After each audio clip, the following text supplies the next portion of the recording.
Hello, everybody, and welcome back to the 9 Frames podcast. We are back, and this is episode 66. It is January 1st, 2024. I am Bill Whalen. And I'm Mike Whalen. Be sure to catch us, as always, on YouTube.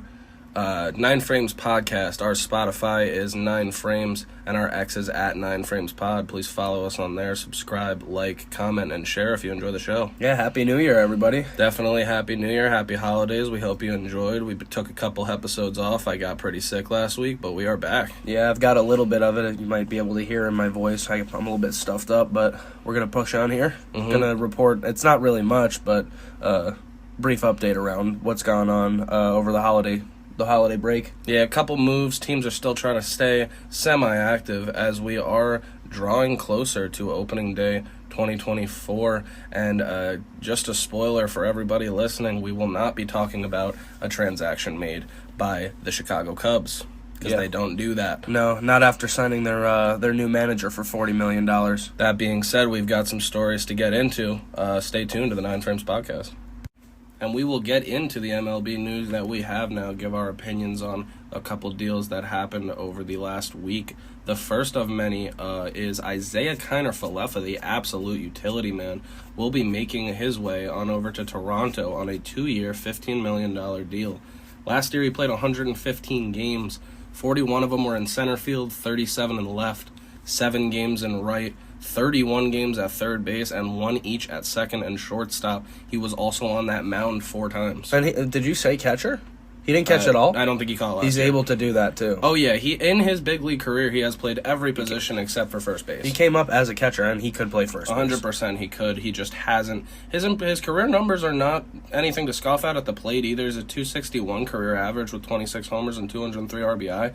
And with this market, I like that money for the Blue Jays. Yeah, and he's also won a Gold Glove at the, I think it was shortstop, third base? Third base for Texas in 2020. Crazy. Yeah, it was that, man, those 2020 ones, the corners in the AL were Evan White and Isaiah Kiner-Falefa. Those were the corners for Gold Gloves in 2020, man. 2020 was an insane fever dream, but this is a pretty good deal. Yeah, what was it, 2 for 15, you said? Yeah, 2 for 15, right after they got 1 for 10.5 for Kevin Kiermaier. So, honestly, nice little moves for them. $7.5 million a year for somebody that can legitimately play every single position and plays some of them to the level of a Gold Glove. I mean, I know it was a shortened season, but he still did win a Gold Glove. You can't take that away from him.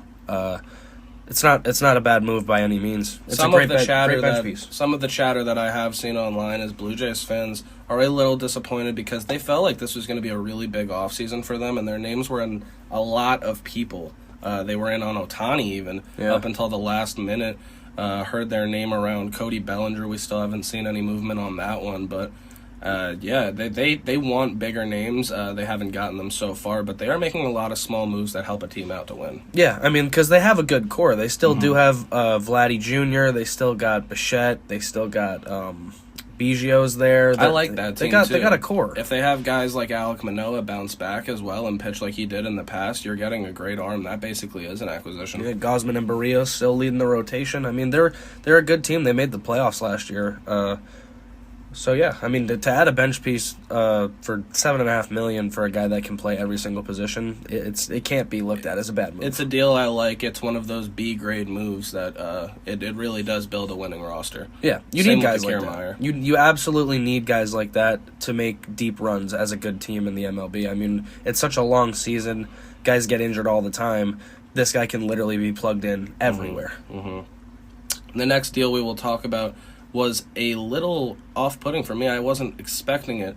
Lucas Giolito going on over to the Red Sox. His name was in a lot of teams. I didn't think he was picking the Red Sox because other teams seemed like they were going to be more competitive next season, but he did. He will be headed there on a 2-year, $38.5 million contract. Yeah, I wonder what the offers were like from the other teams, like the Mets, because I know the Mets were interested in him. Yeah, it could be money-wise. That's true. If they were going to... But I can't see the Mets not giving nearly 40 for less than 20 a year. Yeah, you'd think. It's pretty peculiar. I think maybe because he's probably going to be the opening day starter for them. I mean, what are the other options? It seems like it. Yeah, we will talk about it shortly. They formally announced Chris Sale, and he is no longer there, so it won't be him. Yeah. So, I mean, maybe he's signed there because he's going to have the best chance to show what he's got This over deal, 2 years. That's the thing. You said 2 years, though. It does include an opt-out after the first season, and there is an innings-based performance bonus that could take it up to $40.5 million on those two. So it really just sounds like he is betting on himself. To a certain extent, yeah. If he picks up that option and he plays there the next year, there's a club option for 2024 or 2026 for a third year. Yeah, so he's got a player option going into the second year. Then if he stays there, then the club's got the option after that to make it a third. So what he's hoping is that he has a good year this first year, and he can opt out and go back to free agency and probably get a little bit longer of a deal for more money from somebody. Mm-hmm. And if he doesn't, he has the option to go back to Boston and make his 18.5 or whatever it is, and then. I mean, at that point, if you have a good year that second year, who cares if they want to keep you around? You pitch a third year for them, whatever. Yeah, and when you're reading through the details of this deal, you see the word million a lot of times. So I think this guy's happy. I think the Red Sox are happy. And he's going to look to get his numbers down a little bit. He's got great strikeout numbers. He had 204 last year, the 13th most in baseball, but he had issues with the home run ball, and he allowed an American League high 41 of those. Yeah, I don't know if going to the AL East with all those parks is the best idea when you can't limit the home run ball, but Fenway as well is known for being such a hitter's ballpark. Last year he posted a 4.88 on 3 different teams, and he had a 4.90 the year before that, so looking to bounce back. Yeah, definitely. I mean, the year before that, though, he was in the threes. He had 3 years before that. Yeah, he looked like he was turning a corner and becoming a real star pitcher. It is pretty wild to look at the trend. He did 353, then 348, then 341, then 490, then 488. Yeah, he hit a wall after that 3-year stretch. So maybe he's looking to get back to that stretch he had over those 3 years in Boston. It's a pretty historical place to play too. If somebody tells you could play for the Red Sox for 1 to 3 years and make whatever amount of money he's making, and maybe be at the top of their rotation, I think you'll he will take be it now. Yeah, you'll take it. This boiled down to probably being either the Red Sox or the Mets. I was a bit surprised to see him pick the Red Sox over the Mets, but there's so many reasons that could be for. It could be that the Mets offered him less money. I don't know if that's really like the I just case. said, like they were like, you could be at the top of our rotation. I mean, It could be that. he's not going to be at the top of the Mets rotation with Senga there. I also think there's a little less pressure pitching in Boston right now than being a New York Met. The New York Mets fans are pretty hard right now. Well, the Red Sox fans seem to take it well because of their recent World Series, obviously. Yeah, I it think makes they're sense. kind of content. Yeah, they've made some decent deals, and we will see. But we will keep our eyes on the Red Sox right now as we take it on over to a trade. The Atlanta Braves will be acquiring 7-time All-Star Chris Sale in a trade with the Boston Red Sox, and the well-regarded infield prospect Vaughn Grissom is in return to Boston there. Yeah, I think the Red Sox are also sending cash to the Braves. What was it? They're paying them like They will pay $17 million of his $27.5 million, so $10 million will be paid by Atlanta. That's 10.5. I mean, Chris Sale could. I mean, it's been a little bit since he's shown that he could stay healthy, but when he was healthy back in those White Sox days, he was very dominant. I mean, even the beginning of his Red Sox stint when they won the World Series, he was dominant, man. He was a really, really good pitcher in this league at the top of it, and Definitely. it's really unfortunate that he's been dealing with injuries. Maybe Brutal injuries. He's only thrown 48 1/3 innings pitched from 2020 to 2022. But in 2023, he had a 4.30 ERA and 102 and 2/3 innings. So kind of getting back on track there. Over 100 innings last year. Yeah, he was coming back to being a little more healthy. So hopefully that trend continues because one of the more fun left-handed pitchers to watch, man. That crazy 3/4 delivery. I'd like to see him get back to his dominant self, but also at the same time, now that he's on the Braves, it's unfortunate that he's in our division and we are not rooting for him. Now we'll see if the Braves can use their weird voodoo magic to kind of figure out how to bring Chris Sale to his former glory, because it's been a little while for him. Still got solid stuff. We'll see what he does. I think this deal made sense because there was no clear path for Vaughn Grissom to get regular at-bats for the Braves here. He played the outfield too, but they just traded for Jared Kelenic, so it gets a little funky. Yeah, but why isn't he playing shortstop? Orlando Arcia. He sucks. Yeah, why would, Orlando Arcia sucks. Yeah, you'd think you'd maybe just give the chance to Von Grissom over. I was a little bit surprised when I saw Von Grissom going the other way to the Red Sox. I think that's a great get for them. The Braves really never gave him much of a chance. He didn't really perform as well as they'd liked him to when he was in the the lineup. But Chris Sale has not proven to be a reliable arm over the past 4 years much at all anymore. So you're giving up a young prospect for somebody that you don't even know if he's going to be able to pitch 100 innings. Rumor has it, too, that the Red Sox are going to put Von Grissom at second base, potentially, for their open second base job. That must mean that they're going to move Story back to shortstop now. Yeah, it seems that way. Yeah, I don't mind this deal for either side because of how much depth that Atlanta had with fielders, particularly outfielders, which is what they had Von Grissom doing for them.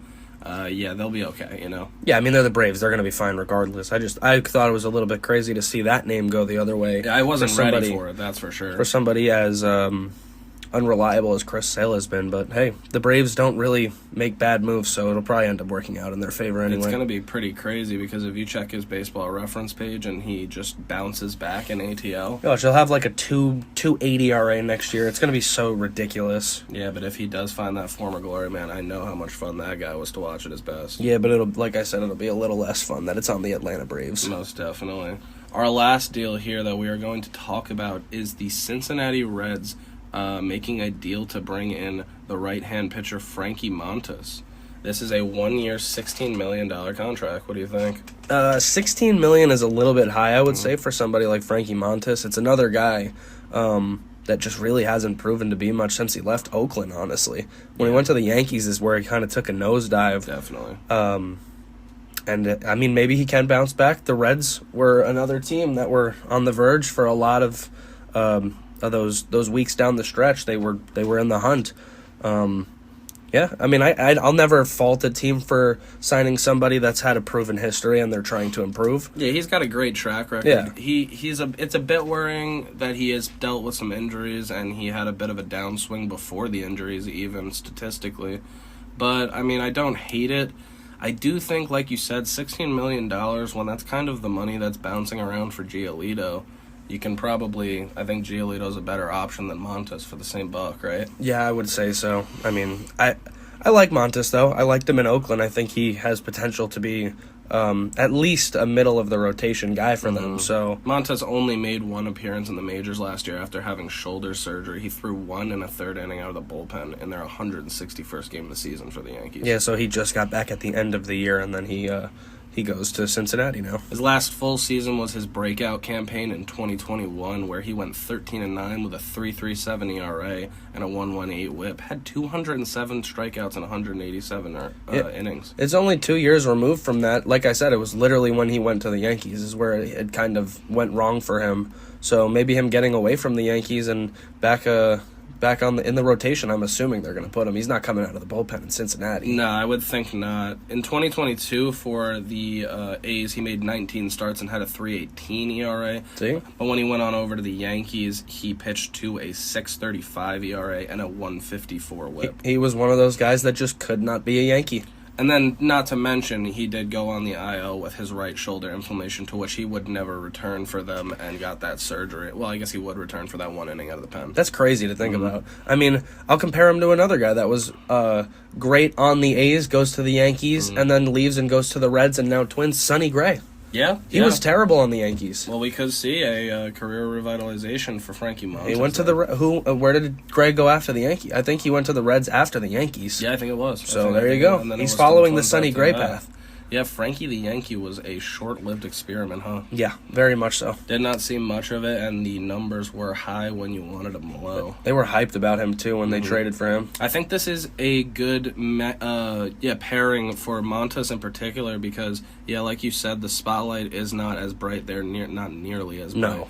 And he should have a good little bounce back if he can get on the mound and stay there consistently. Yeah, he's proven in the past that he can pitch well when there's not immense pressure like there is to be a Yankee and perform at the highest level. And if that shoulder is all right, you'd hope it is. Yeah, that's the thing, because I don't want to just say that he moved to New York and he couldn't pitch anymore. He went on that IL with shoulder inflammation. It could have been bugging him for a little while. We don't know. Well, clearly by the Reds giving him $16 million, they must think that he is healthy and he's ready to go. It is pending physical, so we will see. Yeah. All right, but I like the deal. I think that when you look at this episode and what we've talked about, it is a very B-plus list, deal episode. I think that all of these are, all right moves that help you build a winner, particularly for the Braves, because they're going to throw Chris Sale out there every fifth day, I think. I would think that. And they really had no use for Von Grissom in the short term, as they just have so many position players with immense talent on that team. Like you said, I guess he could have filled in for Orlando Arcia.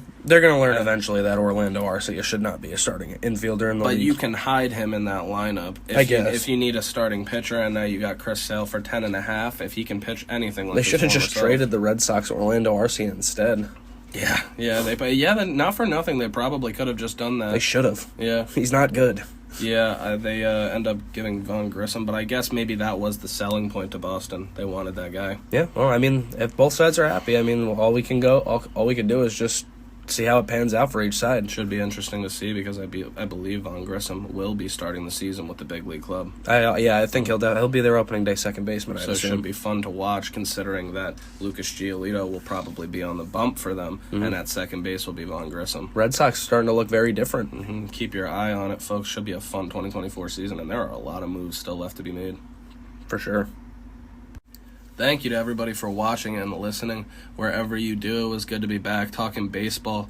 This was episode 66 of the 9 Frames podcast, and it is Monday, January 1st, 2024. I've been Bill Whalen. And I've been Mike Whalen. Catch us, as always, on YouTube at 9 Frames Podcast. Our Spotify is 9 Frames, and our X is at 9 Frames Pod. Please give us a follow, subscribe, like, comment, and share if you enjoy the show. Yeah, we appreciate it as always, and like I said in the beginning, Happy New Year. Yeah, Happy New Year to all of you. Hope you guys had a good holiday, and I hope you guys are enjoying the MLB offseason, as it kind of I guess you could say, enters a lull.